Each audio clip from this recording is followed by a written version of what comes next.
الصلاۃ والسلام علیکہ یا رسول اللہ وعلی آلک و صحابک یا حبیب اللہ لی خمسۃ اطفی بہا حظ الوباء الحاتمہ المصطفیٰ والمرتضیٰ وبناہما والفاطمہ۔ السلام علیکم ورحمۃ اللہ وبرکاتہ۔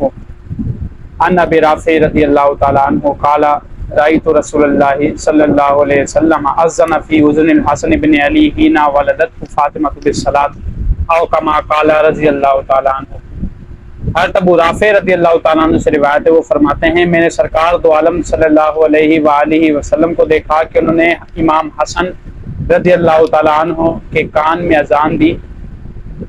حین ولدته فاطمہ بالصلاۃ، جب اما فاطمہ الزہرا رضی اللہ تعالیٰ عنہا نے انہیں جنم دیا۔ اور اذان کیسی دی؟ حدیث کے الفاظ ہیں بالصلاۃ، وہ اذان دی جو نماز کے کھڑے ہونے سے پہلے دی جاتی ہے، جو نماز کے لیے دی جاتی ہے۔ اس روایت کو امام ترمذی اپنی کتاب سنن ترمذی کے اندر رقم الحدیث 1514، امام ابو داؤد سنن ابی داؤد کے اندر 5105، اور امام احمد بن حنبل مسند امام احمد بن حنبل کے اندر جلد نمبر 6 صفحہ نمبر 351 پر اس کو روایت فرماتے ہیں۔ تو اس سے پتہ چلا کہ امام حسن کی کیا شان ہے کہ نبی کریم صلی اللہ علیہ وآلہ وسلم نے بذات خود ان کے کان میں اذان دی جب وہ پیدا ہوئے۔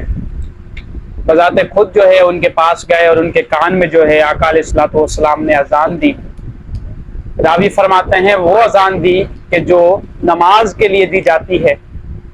کوئی عالم دین، مستند عالم دین کسی بچے کے کان میں اذان دے تو کہتے ہیں کہ وہ بچہ جو ہے اس اذان کی برکت سے بھی اور اس عالم دین کے تبرک سے بھی وہ بچہ نیک اور صالح ہوتا ہے۔ تو قربان جائیں امام حسن اور امام حسین کی عظمت پر، ان کی فضیلت پر، کہ جن کے کان میں اذان دی تو نبی کریم صلی اللہ علیہ وآلہ وسلم نے خود دی۔ جن کو سب سے پہلے آواز سننے کا شرف حاصل کیا تو